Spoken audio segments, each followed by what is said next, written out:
Some places get all the attention, while equally stunning destinations sit quietly overlooked, just off the well-worn tourist trail. Today we count down 25 hidden gems that most travelers have never even heard of. These are not obscure for lack of beauty. They are simply overshadowed by more famous neighbors, harder to reach, or only just now catching on. Every single one of them deserves a spot on your travel radar. We are traveling from quiet European towns to remote Pacific islands, from desert dunes to jungle-covered peaks. Consider this your insider list, the places locals do not want to see flooded with crowds. Save this video before these places get discovered, and stay to the end for our #1 hidden gem on the entire planet. Let us begin the countdown at number 25. Number 25 is Telch, a small Czech town whose main square is lined with pastel Renaissance houses so perfectly preserved that UNESCO protected the entire town center. Most visitors to the Czech Republic never make it past Prague. Locals here still gather in the square each evening, a scene that has barely changed since these houses were first painted centuries ago. The square sits on a narrow strip of land between two artificial ponds, originally built for defense, now home to swans drifting past reflections of the colorful facades. A Renaissance chateau anchors one end of the square, its arcaded courtyards open to visitors who rarely number more than a handful at any given time. Unlike Český Krumlov, which now draws heavy tour bus crowds, Telch remains genuinely quiet, letting visitors actually hear their own footsteps on the cobblestones. Telch proves that some of Europe's most beautiful town squares are the ones most travelers have simply never heard of. Number 24 is Alberobello, a town in Italy's Puglia region built almost entirely from truly whitewashed conical stone huts found nowhere else on Earth in this concentration. Over 1,500 of them still stand today. Some truly even carry mysterious symbols painted on their conical roofs, thought to ward off evil spirits, a tradition nobody has fully explained. The truly were originally built without mortar, allowing owners to quickly dismantle them to avoid a historic tax on permanent structures. A clever loophole that shaped the entire town. Whole neighborhoods of Trulli now function as shops, restaurants, and guest houses, letting visitors actually sleep inside these centuries-old conical homes. Puglia's flat, sun-baked landscape surrounds the town with olive groves and vineyards, a quieter alternative to Tuscany that still delivers classic Italian countryside. Alberobello looks like nowhere else in Italy, or arguably anywhere else on the planet, which is exactly why it deserves far more attention than it gets. Number 23 is Matera, a city carved directly into limestone cliffs, home to cave dwellings called Sassi that were inhabited continuously for over 9,000 years. It is one of the oldest continuously inhabited settlements on Earth. Archaeologists have found evidence of continuous habitation here stretching back to the Paleolithic era, making it one of the oldest inhabited places on the entire planet. Until the 1950s, families still lived in these caves alongside livestock. Conditions so difficult, the Italian government eventually relocated residents to modern housing. Many of those same caves have since been restored into boutique hotels and restaurants, letting visitors sleep inside dwellings older than most of recorded history. At night, the entire cliffside glows with warm lighting, and the view has stood in for ancient Jerusalem in several major film productions. Matera went from one of Italy's most embarrassing secrets to one of its most extraordinary sights, and most travelers still have no idea it exists. Number 22 is Kotor, a walled town tucked into Europe's southernmost fjord, ringed by mountains that rise almost straight up from the water. It offers Dubrovnik's beauty without Dubrovnik's crowds. Cats have become something of an unofficial mascot here, with an entire small museum in town dedicated entirely to their presence throughout the old town's history. A medieval fortress climbs the mountainside directly above town, connected by a punishing staircase of over 1,300 steps that reward hikers with sweeping views over the entire bay. The old town's marble streets and Venetian architecture reflect centuries as a trading post between empires, all packed into a walled center small enough to explore in an afternoon. Cruise ships have started discovering Kotor in recent years, but arrive early morning or evening, and the town still empties out into something close to solitude. Kotor packs fjord scenery, medieval history, and mountain hiking into one small Balkan bay that most travelers still skip entirely. Number 21 is Sintra, a hillside town outside Lisbon dotted with colorful palaces that look pulled straight from a fairy tale. Portuguese royalty once used it as a summer escape from the capital's heat. Lord Byron once called Sintra a glorious Eden, and centuries later, that description still holds up remarkably well. Pina Palace, painted in vivid red and yellow, sits atop a forested peak, its romanticist architecture blending Moorish, Gothic, and Manueline styles into one wildly colorful structure. The ruins of a Moorish castle crown a neighboring hilltop, its ancient stone walls snaking along the ridge with panoramic views toward the Atlantic coast. Most visitors treat Sintra as a rushed day trip from Lisbon, but staying overnight reveals a completely different, much quieter town once the tour buses leave. Sintra offers more genuine fairy tale atmosphere per square mile than almost anywhere else in Europe, hiding in plain sight just 30 minutes from Lisbon. Number 20 is Granada, an Andalusian city crowned by the Alhambra, a sprawling Moorish palace and fortress complex widely considered one of the finest examples of Islamic architecture on earth. Legend holds that the Alhambra's last Moorish ruler wept openly as he looked back at the palace for the final time, leaving it forever behind.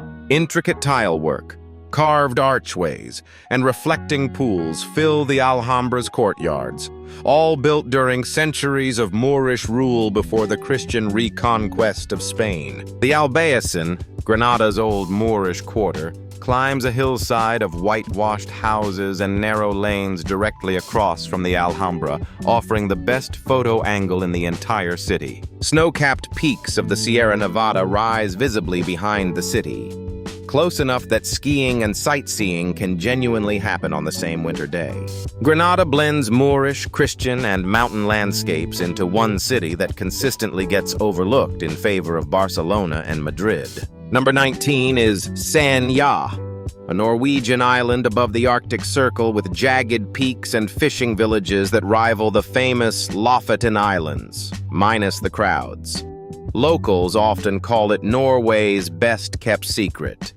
Reindeer occasionally wander down from higher elevations right into fishing villages, an odd but common sight for residents of the island. The Segla Peak rises dramatically straight from the sea, its knife-edge silhouette drawing hikers willing to make the steep climb for one of Norway's most photographed views. Tiny fishing villages like Mefjordvær and Husøy cling to the coastline, their colorful cabins framed against granite cliffs and cold, clear fjord water. The midnight sun bathes the island in golden light through summer, while winter brings a real shot at the northern lights without the tour crowds found further north.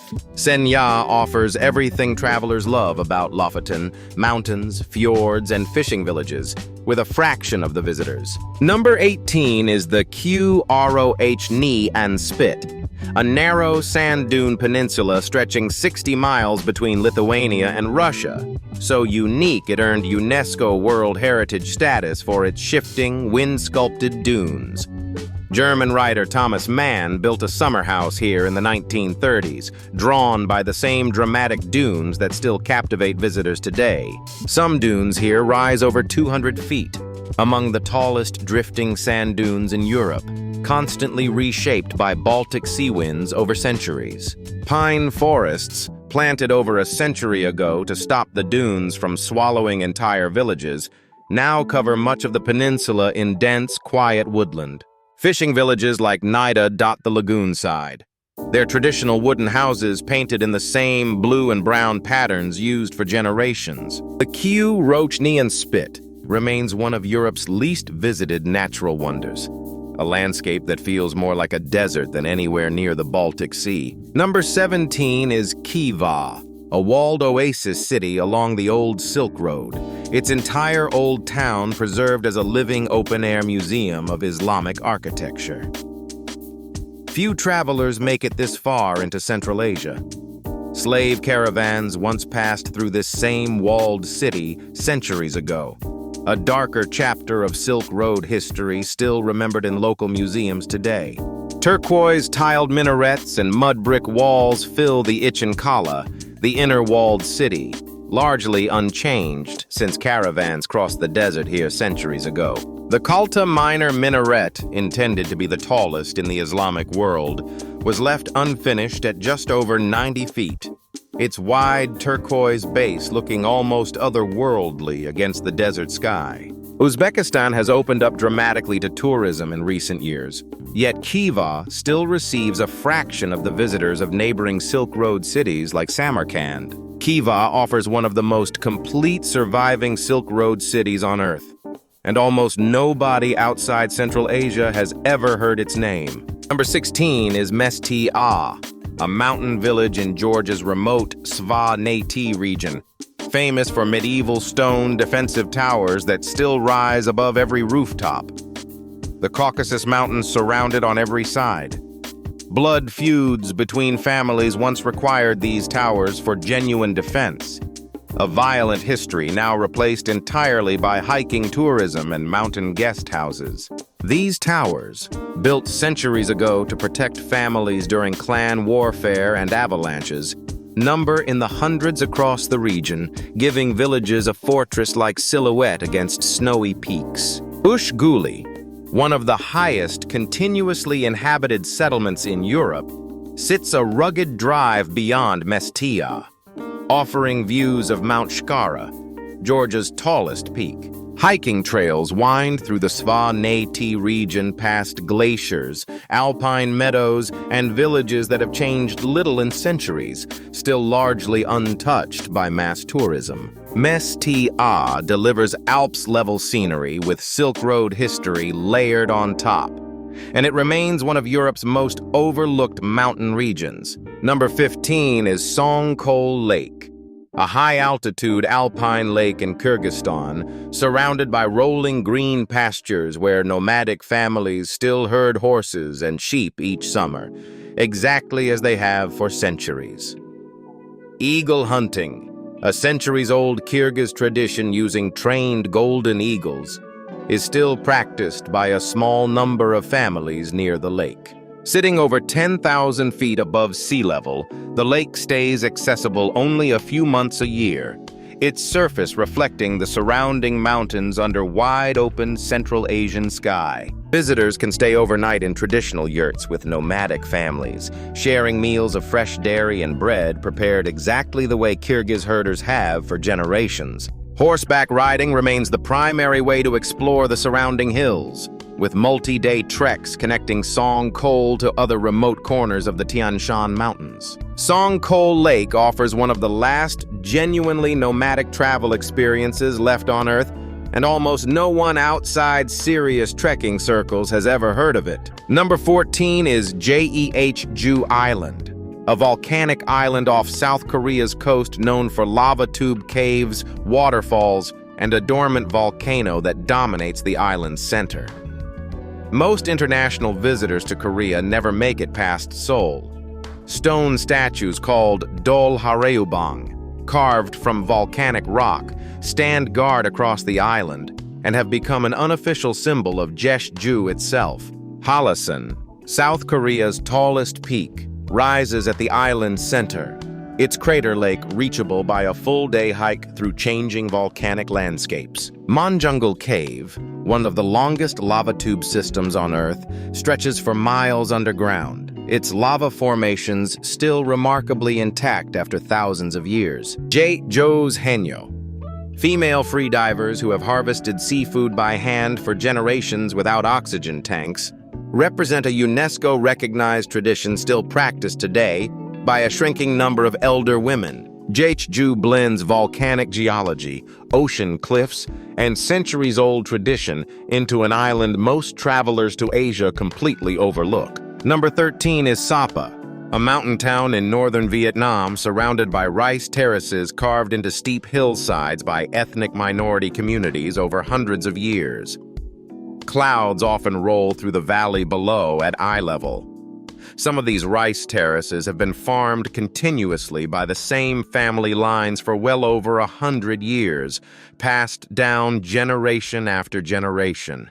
Phan Xipan, known as the roof of Indochina, rises nearby as the tallest peak in the region, now reachable by cable car for those who prefer not to trek to the summit. Hmong and Dao ethnic minority villages dot the surrounding valleys, many still following traditional dress, farming methods, and weaving practices passed down for generations. Multi-day treks connect remote villages across the terraced hillsides, staying in homestays where families share meals and stories most tourists in Vietnam never encounter. Sapa offers a side of Vietnam entirely different from its famous beaches and cities, a highland world most travelers simply pass over. Number 12 is the Ha Giang Loop, a motorbike route through Vietnam's far northern mountains, widely considered among the most spectacular drives in Southeast Asia, yet still relatively unknown outside backpacker circles.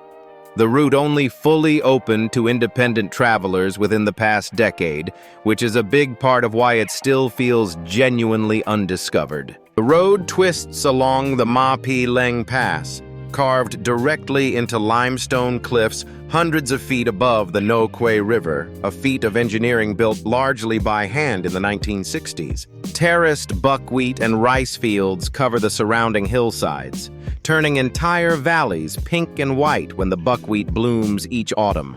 Ethnic minority markets fill nearby towns on weekends, drawing communities down from remote mountain villages to trade goods much as they have for generations. The Ha Giang Loop rewards anyone willing to handle a motorbike through genuinely wild mountain terrain, a corner of Vietnam still mostly discovered by word of mouth. Number 11 is No O Sa Pe Ni Da, an island off Bali's southeast coast with dramatic limestone cliffs, turquoise water, and viewpoints that have quietly become some of the most photographed spots in all of Indonesia. Roads across much of the island were only paved within the last several years, meaning much of No O Sa Pe Ni Da still feels like Bali did decades ago. Keling King Beach, framed by a cliff shaped like a dinosaur's head and tail, offers one of the most striking coastal views anywhere in Southeast Asia, reached by a steep cliffside trail. Manta rays gather year-round in the surrounding waters, drawing snorkelers and divers to sites where sightings are almost guaranteed on a good day. Unlike Bali's main tourist areas, No O Sa Pe Ni Da still has stretches of unpaved road and undeveloped coastline, giving it a raw, less commercial feel. No Sa Pe Ni Da delivers some of Bali's most dramatic scenery, just a short boat ride away. Yet many visitors to Bali never make the crossing. Number 10 is Raich Ja Am Paht, a remote Indonesian archipelago considered by many marine biologists to hold the richest coral reef biodiversity on the entire planet. Getting here takes real effort, and that is exactly the point. Scientists estimate the reefs here hold roughly 75% of all known coral species on the entire planet, an almost unmatched concentration of marine life. Limestone karst islands rise straight out of turquoise lagoons, their forested domes reflected perfectly in water so clear that reefs are visible from the surface without diving. Divers travel from across the world for a chance to see the sheer density of marine life here, from reef sharks to manta rays to fish species found nowhere else on Earth. Local Papuan communities manage much of the region through conservation programs, protecting reefs that remain in far better condition than most of Southeast Asia's more accessible dive sites. Raja Ampat remains one of the hardest places on Earth to reach, which is exactly why it still looks the way it did before mass tourism arrived anywhere else in the region. Number 9 is El Nido, a town on the Philippine island of Palawan, surrounded by towering limestone cliffs and hidden lagoons that only reveal themselves once you are already inside them by boat. Some of the lagoons here can only be entered at certain tide levels, when the water rises just high enough to slip beneath the surrounding cliffs. Big Lagoon and Small Lagoon require paddling or swimming through narrow gaps in sheer rock walls, opening into calm turquoise pools ringed entirely by cliffs. Island hopping tours weave between dozens of small islands scattered across Bacuit Bay, each offering its own private beach, reef, or hidden cove. Palawan has repeatedly been ranked among the most beautiful islands in the world by international travel publications, yet it still receives far fewer visitors than the Philippines' more famous beach destinations. El Nido packs limestone cliffs, hidden lagoons, and genuinely clear water into one corner of the Philippines that rewards the extra effort it takes to reach. Number 8 is Zanzibar, a Tanzanian island in the Indian Ocean where centuries of Arab, Persian, Indian, and African trade collided in Stone Town, a UNESCO-listed maze of carved wooden doors and narrow alleys. The island once served as the center of the East African slave trade, a painful history preserved today inside a former slave market turned memorial. Beaches along the island's east coast rank among the whitest and most powder-soft in Africa, with water shifting through impossible shades of turquoise at low tide. Spice farms across the island still grow the cloves, cinnamon, and nutmeg that once made Zanzibar one of the most valuable trading posts in the entire Indian Ocean. Dhow boats, traditional wooden sailing vessels virtually unchanged in design for centuries, still ferry fishermen and visitors alike across the surrounding waters each morning. Zanzibar offers history, spice, and genuinely stunning beaches in one island. Most travelers to Africa still skip in favor of safari alone. Number 7 is the Namib Desert, home to SOH Soufflé, a clay pan surrounded by some of the tallest sand dunes on Earth, some rising over 1,000 feet against a deep red sky.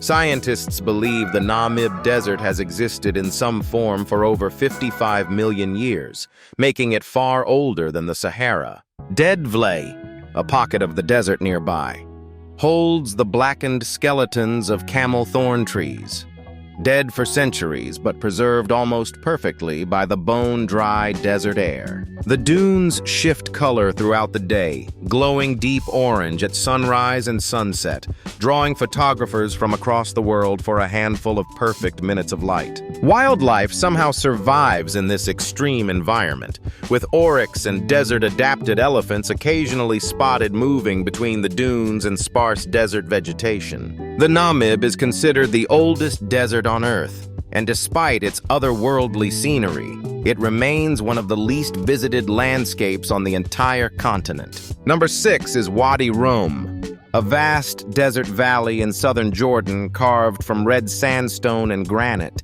so otherworldly that it has stood in for the surface of Mars in multiple major films. T.E. Lawrence, known as Lawrence of Arabia, based himself in this exact desert during the Arab Revolt, and his old outpost still stands today. Bedouin communities still live across the valley, running desert camps where visitors can sleep under some of the clearest, most light pollution-free night skies left in the Middle East. Towering rock formations and natural stone arches rise across the desert floor, shaped over millions of years by wind and the rare desert flash flood. Jeep tours and camel treks wind between the massive sandstone mountains, passing ancient rock inscriptions left by travelers who crossed this same desert thousands of years ago. Wadi Rum delivers genuinely alien landscapes just a short drive from Petra.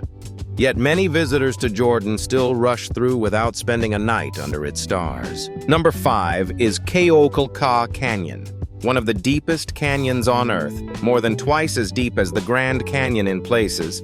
cut through the Peruvian Andes over millions of years.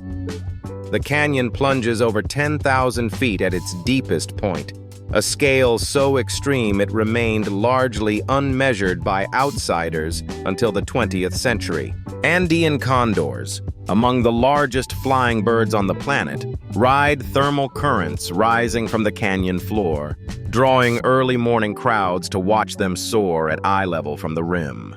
Traditional villages along the canyon's edge still maintain agricultural terraces built by pre-Incan civilizations, some still in active use after more than 1,000 years. Hot springs near the town of Chivay offer a warm soak with views straight into the canyon, a welcome reward after multi-day treks along the rim. Colca Canyon sits just hours from Arequipa, yet remains far less visited than Peru's more famous Incan sites, despite scenery that rivals almost anywhere in South America. Number 4 is Bonito, a small Brazilian town surrounded by some of the clearest freshwater rivers on Earth.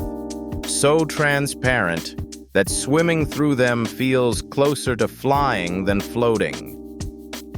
Local guides here are trained specifically in conservation, and swimming without an approved guide is simply not allowed anywhere in the region. Snorkeling here means drifting silently above hundreds of fish in water, with visibility exceeding 100 feet, a phenomenon caused by natural limestone filtration unique to the region. The Abismo Anhumas Cave holds an underground lake accessible only by rappelling nearly 200 feet through a narrow opening in the jungle floor. Strict conservation limits control how many visitors enter each site daily, keeping Bonito's rivers and caves in far better condition than most accessible natural attractions in South America. Bonito remains one of Brazil's best-kept secrets, overshadowed entirely by the Amazon and Rio, despite offering some of the clearest water on the planet. Number 3 is Salar de Uyuni, the largest salt flat on Earth. A blinding white expanse so vast and so flat that it has been used to calibrate satellites orbiting the planet. Beneath the salt crust sits one of the largest untapped lithium reserves on Earth, a resource that may reshape the region's future entirely. During the rainy season, a thin layer of water transforms the entire salt flat into a perfect mirror, blurring the line between earth and sky into a single seamless reflection. Cactus-covered islands rise from the flat like rocky mounds in a frozen white sea, offering rare elevated views across the endless white horizon. Nearby, colored lagoons tinted red and green by algae and minerals host flocks of flamingos against a backdrop of volcanic peaks and high-altitude desert. Salar de Uyuni looks more like another planet than anywhere on Earth, and it remains one of South America's most extraordinary, most overlooked landscapes. Number 2 is Tonga, a remote Pacific kingdom that offers one of the only places left on Earth where travelers can legally swim alongside wild humpback whales in open water. Kings of Tonga still trace their lineage back over 1,000 years, making it one of the oldest unbroken monarchies anywhere in the world. Every year between July and October, humpbacks migrate to Tonga's warm, calm waters to breed and calve, coming close enough for swimmers to see mothers and calves at eye level. Beyond the whales, Tonga's outer island groups hold coral reefs, limestone caves, and white sand beaches that see only a fraction of the visitors found in Fiji or Tahiti nearby. Tongan culture remains one of the last unbroken Polynesian monarchies, with traditions, feasts, and ceremonies still practiced much as they have been for centuries. Tonga sits far off most Pacific itineraries entirely, which is exactly why its waters remain some of the calmest, clearest, and least crowded on the planet. Number 1. Our pick for the single most incredible hidden gem on the entire planet is the heart of Palos Rock Islands, a labyrinth of jungle-covered limestone domes scattered across an impossibly turquoise lagoon. Palo became the first nation on Earth to require visitors to sign a legally binding environmental pledge stamped directly into their passport. Seen from above, the islands look almost mushroom-shaped, undercut by centuries of erosion at the waterline, giving them a strange, top-heavy silhouette found almost nowhere else on Earth. The 70 islands, a strictly protected sanctuary within the lagoon, remain completely off-limits to landing, preserved purely to be viewed from the water or the air. Kayaking silently between the domes, past hidden coves and secret beaches accessible only by water, feels like exploring a world that tourism has genuinely not caught up to yet. From the jellyfish lake to the coral reefs to the sheer scale of untouched lagoon, the rock islands of Palo close out this list exactly the way the ultimate hidden gem should. So there you have it. 25 hidden gems tourists still do not know about. At least, not yet. Every single one offers something the crowded, famous destination simply cannot. Now, we would love to know which of these 25 hidden gems would you visit first. Let us know down in the comments below. We read every single one. If this list inspired your next adventure, please like and subscribe for more relaxing travel guides just like this one. It genuinely helps our small channel keep growing. Thank you so much for watching, and aloha from Kahana Designs here in Hawaii. Until next time, safe travels and happy exploring.